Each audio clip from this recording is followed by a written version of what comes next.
The word on the street is that the Vatican is going to ban the most iconic traditional Catholic pilgrimage, or not the pilgrimage itself, but they're going to ban the traditional Mass for it.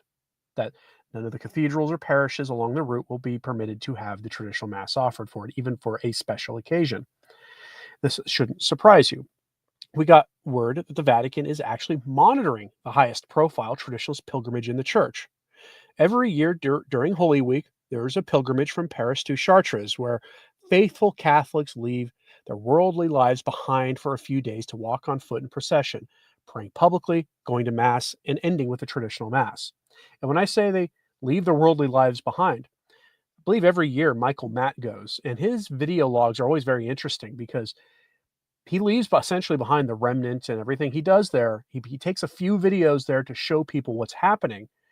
And it's, your well-known public figures are standing next to regular laymen being rightfully reminded that we are all first and foremost Catholics when they go on this pilgrimage. And that is the most important thing, is the faith.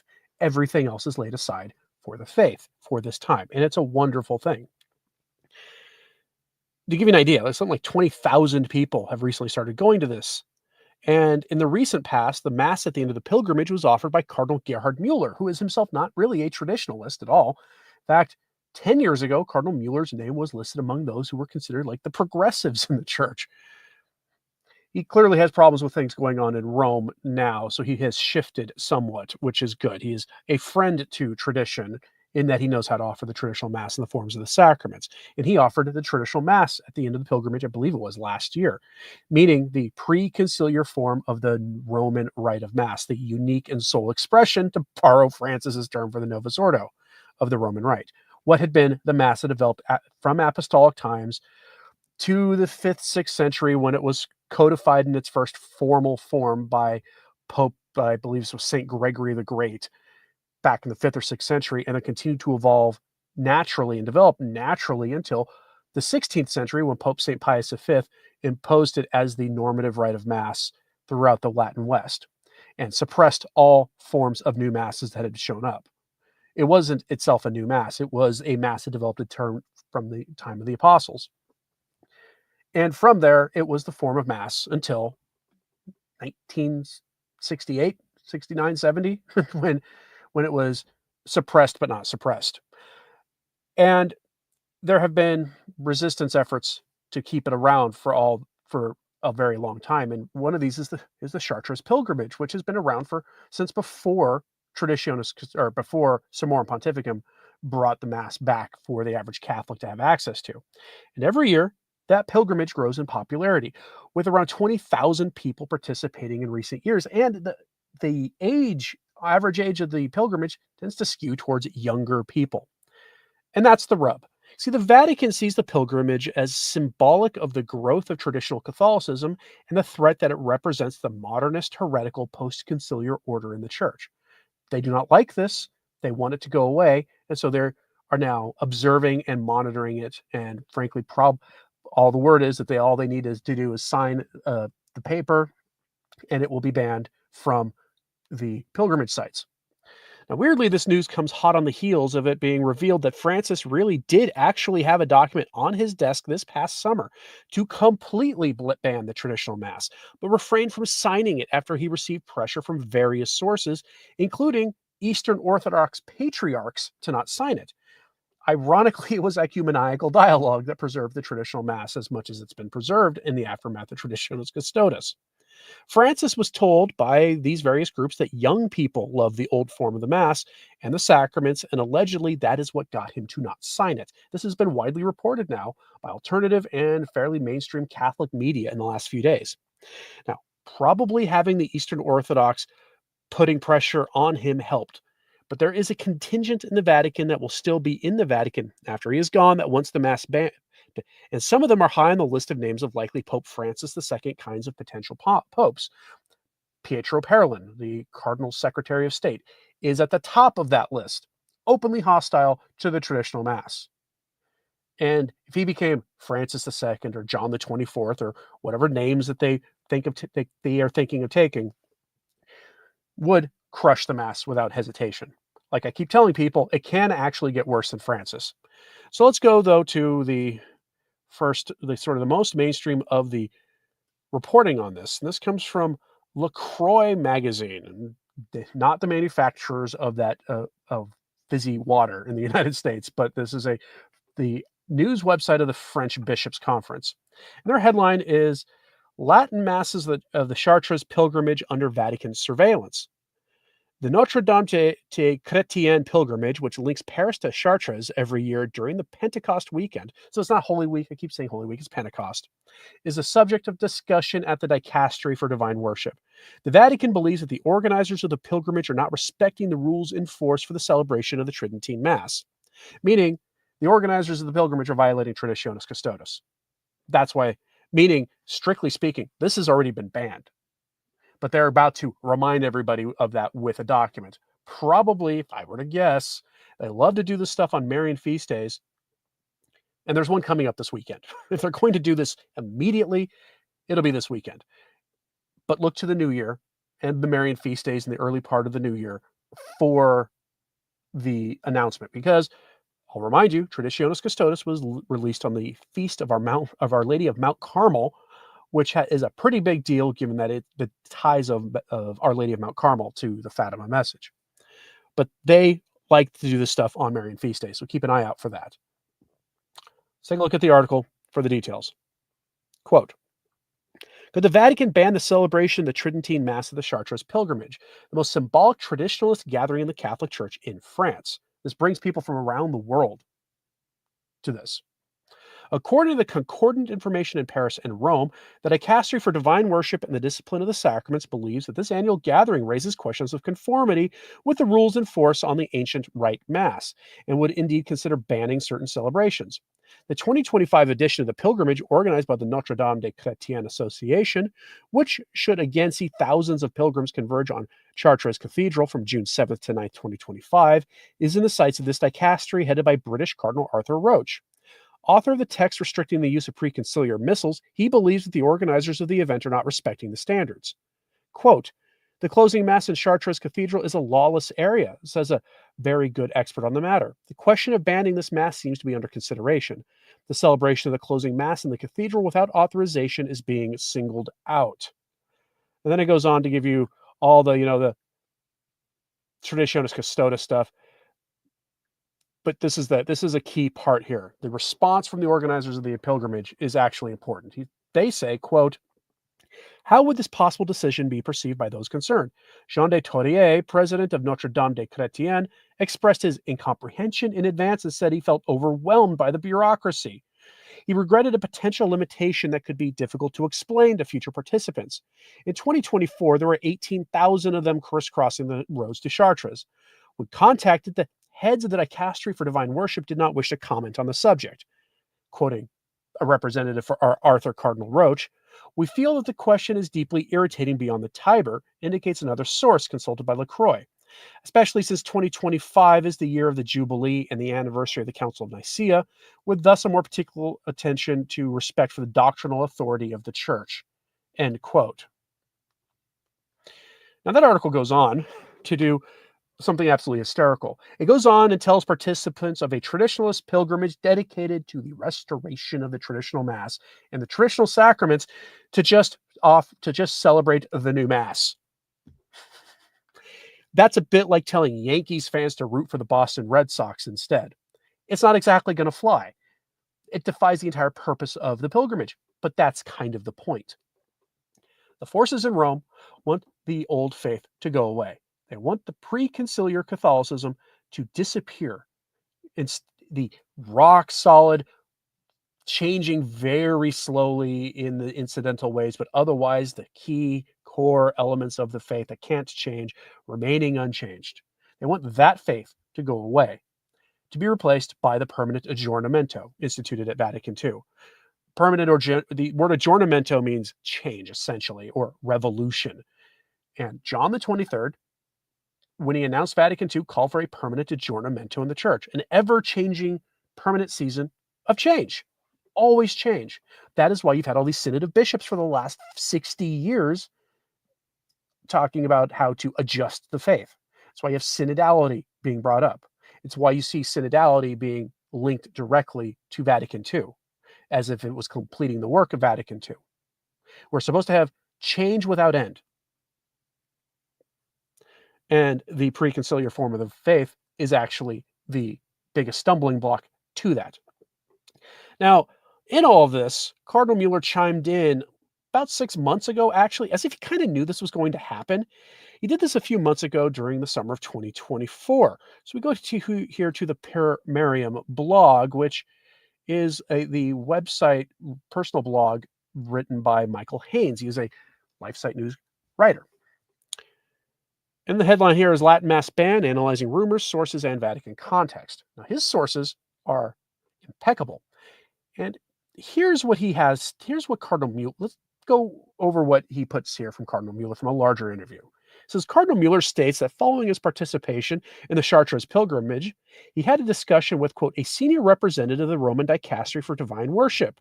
The former CDF prefect, that's Cardinal Mueller, notes, quote, I was still moved by the fidelity of the 20,000 young Catholics with whom I was able to celebrate Holy Mass in the marvelous Cathedral of Chartres on Whit Monday, when he objected that this was by no means a cause of joy, because Holy Mass was celebrated according to the old extraordinary Latin rite.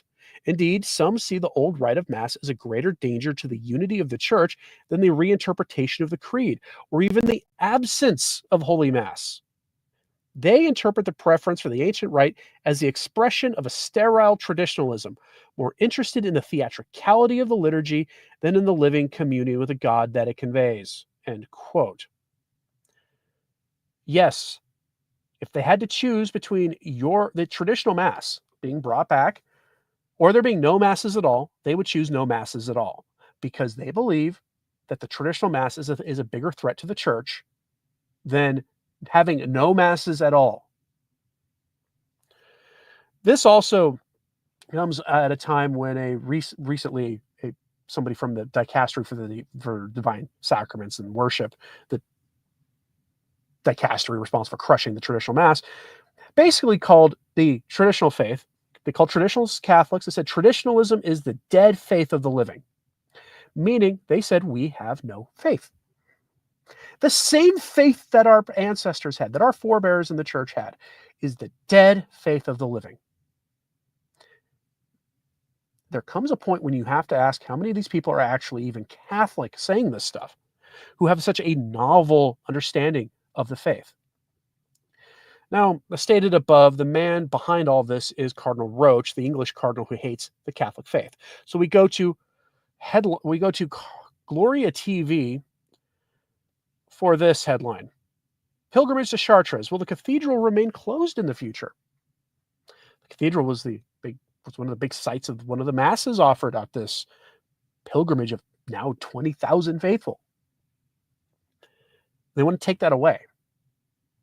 They say it violates Traditionis Custodes. What most people forget about Traditionis Custodes is that it says explicitly either in the document itself or in the letter that Pope Francis wrote to the bishops that accompanied the motu proprio, is that the point of Traditionis Custodes was to bring us back to the Novus Ordo, to have us see how beautiful it is and all the rest of it, while also stripping out all the reverent Novus Ordo things, because it says that in Traditionis Custodes and in the document that Cardinal Roche himself wrote in the December following Traditionis Custodes, that you cannot have what they called accretions of the old Mass and the new, meaning you can't have your unicorn Novus Ordos, your reverent Masses. They didn't want that either. But they wanted us to see the beauty and how genius the new Mass was. And so that Traditionis Custodes and the permissions for the Mass that were there, such as they were for a limited time only before the unspoken intent would happen, which is the all but total crushing of the traditional Mass. That was their point. And so removing the pilgrimage from the cathedral, the permissions, unless they just offer the new Mass, is completely in line with Traditionis Custodes. That's what the article says. The Vatican could ban the celebration of Holy Mass at the Chartres pilgrimage. According to LaCroix, the Dicastery for the Liturgy believes that this major event raises questions of conformity with the law and force against Holy Mass. Cardinal Arthur Roche feels that organizers of Notre Dame de Chrétien are not following his laws. Liturgical, quote, laws were not respected for the new altar in Notre Dame Cathedral in Paris, and nobody cares. But if the law can be used against Catholics, then the law is welcome. Jean de Tourrier, president of the Notre Dame de Chrétien, interviewed in LaCroix, expressed his incomprehension and said he felt overwhelmed by the bureaucracy that makes it difficult to organize the pilgrimage. He would regret a possible restriction that would be difficult to explain to future participants. The Bishop of Chartres, Monsignor Philippe Cristori, refuses to make a decision and puts the responsibility back on Rome. If anyone has to decide, it's the Pope, because in the Synodal Church, everything is decided by the Pope. In Paris, Archbishop Ulrich has not waited for a decision from Rome. He has already indicated that Holy Mass will not be allowed in the restored cathedral. Banned. Mass is banned. Jean de Tourrier is not worried. This pilgrimage began outside the cathedrals. Maybe it will be in 2025. That would be sad, but it won't stop us and it won't limit our enthusiasm or our numbers. Notre Dame de Chrétien knows how to organize open-air masses. And I've seen pictures of older pilgrimages for this old, previous pilgrimages from earlier years where all the masses were set outdoors because they had to. They didn't have a friendly environment for saying the traditional mass. Now, the traditional mass is banned. Traditional Catholicism, meaning the Catholicism as I did that our ancestors would have recognized as Catholicism, banned. But here's what's not banned.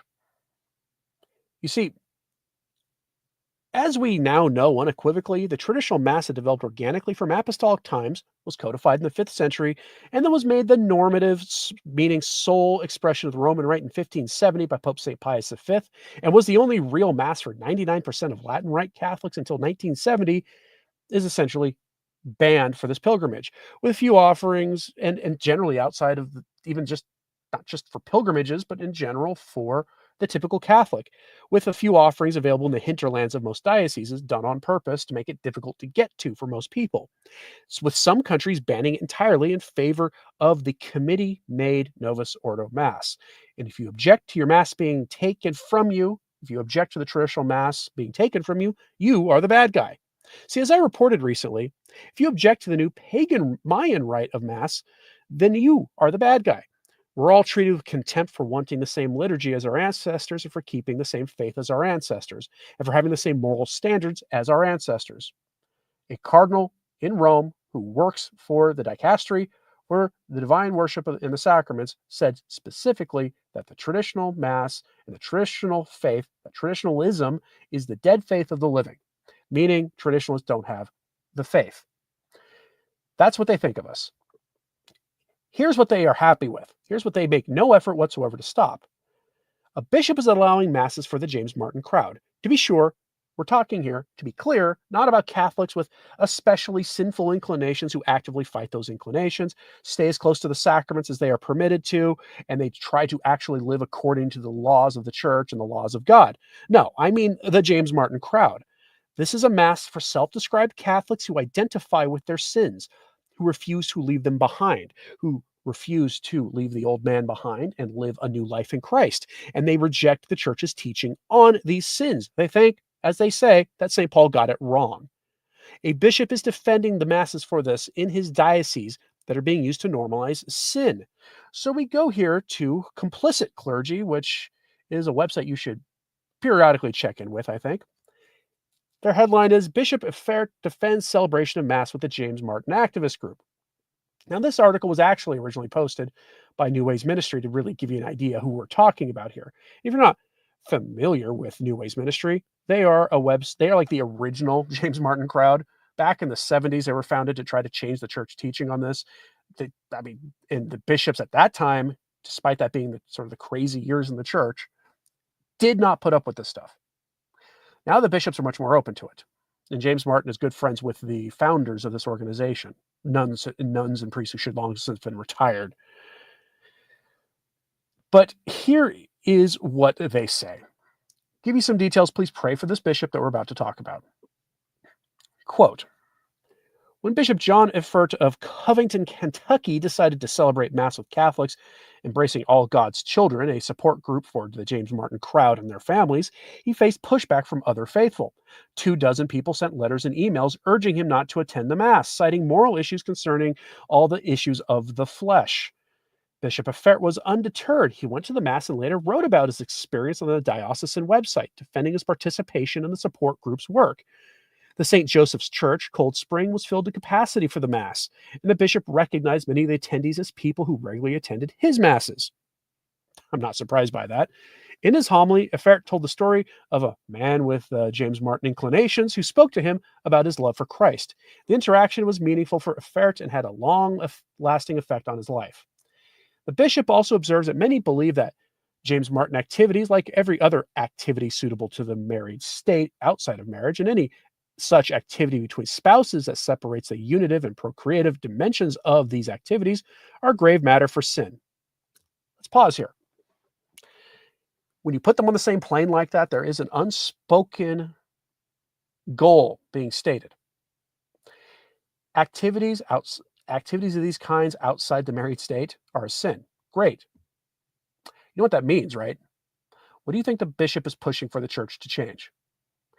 The bishop, and anybody like this, wants the church to recognize the parity of holy matrimony that the secular world forced on us 20 years ago. That's what they want in the church, in some form or another. Hence why Fiducia Supplicans authorized explicitly the blessings for the James Martin types and their relationships. Read the document, it says, and their relationships.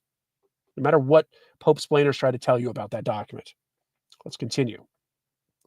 However, the bishop, notes that all individuals, including the James Martin crowd, are children of God who deserve love and respect regardless of their inclinations or actions. He states, quote, "First, the church firmly asserts that all individuals, without regard to their inclinations, must be accepted with respect, compassion, and sensitivity." See the Catechism. Pope Francis teaches, quote, "The church makes her own the attitude of the Lord Jesus, who offers his boundless love to each person without exception." See Amoris Laetitia, paragraph 250. This is the attitude of the church's ministers and all faithful Catholics. The principle is rooted in the belief that every person is made in the image of God and possesses inherent dignity. The church especially recognizes the complexities faced by families whose members have these kinds of inclinations and confusions.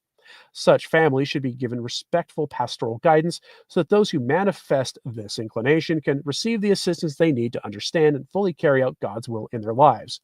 This is precisely what I hope to accomplish by offering Mass with and for these families and their neighbors. The presumption that our brothers and sisters who have these inclinations are guilty of unconfessed sin that would exclude them from receiving the Eucharist is discriminatory and never just. End quote.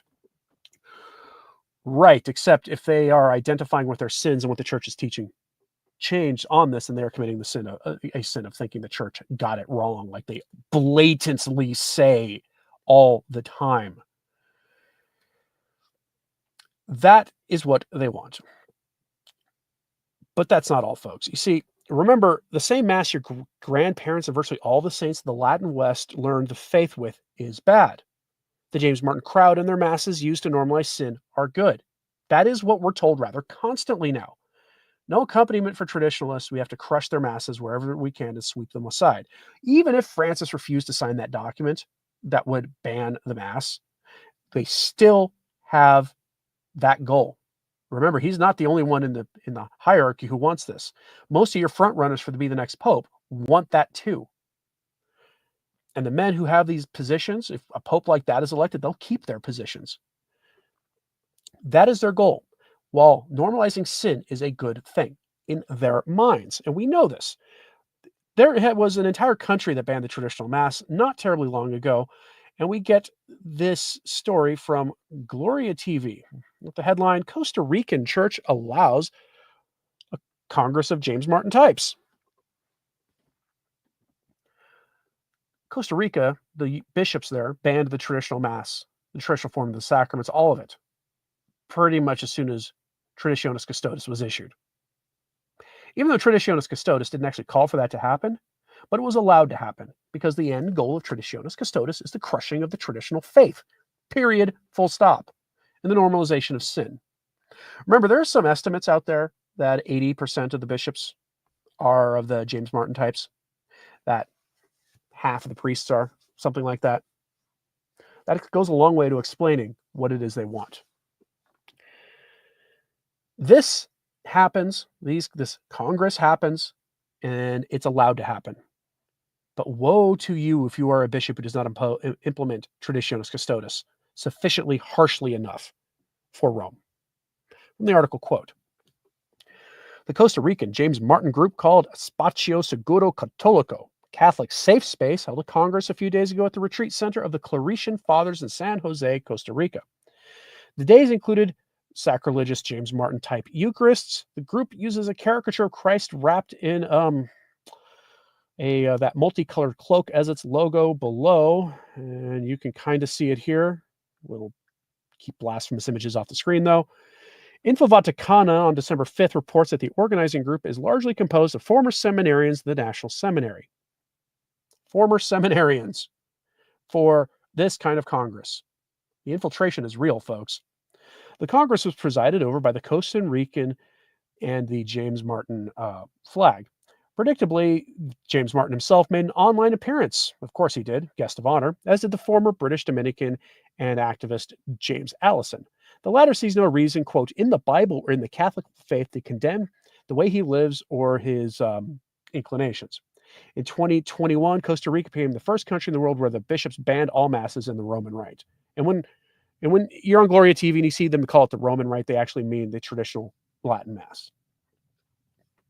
But that's what's allowed in the church, folks. That's what's allowed.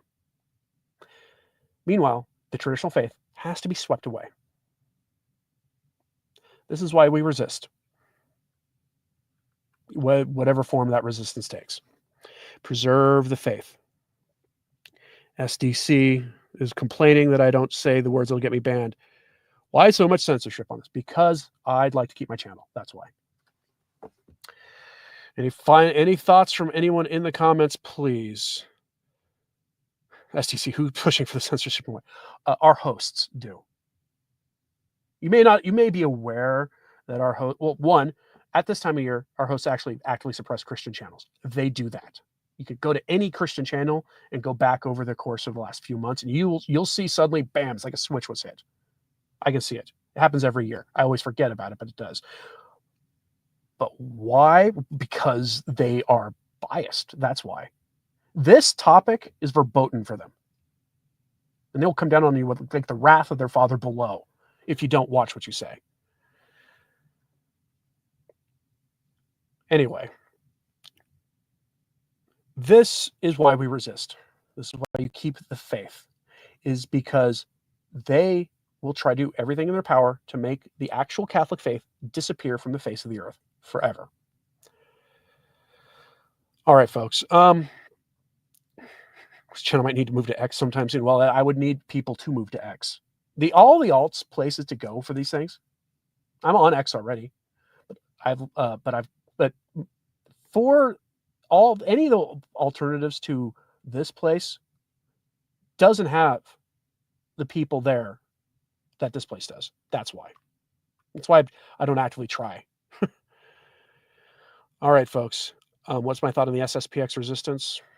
Individual case-by-case basis with the priests. I like Father Kramer. I don't necessarily agree with everything he says, but I do like Father Kramer, and he has some brilliant insights. He probably wrote the best book on the Fatima message that I'd suggest people read. All right, folks.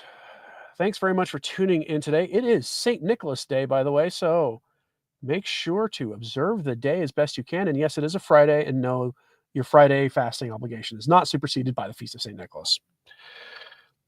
Anyway, thanks very much for tuning in. As always, pray for the church. I'm Anthony Stine. Ave Maria.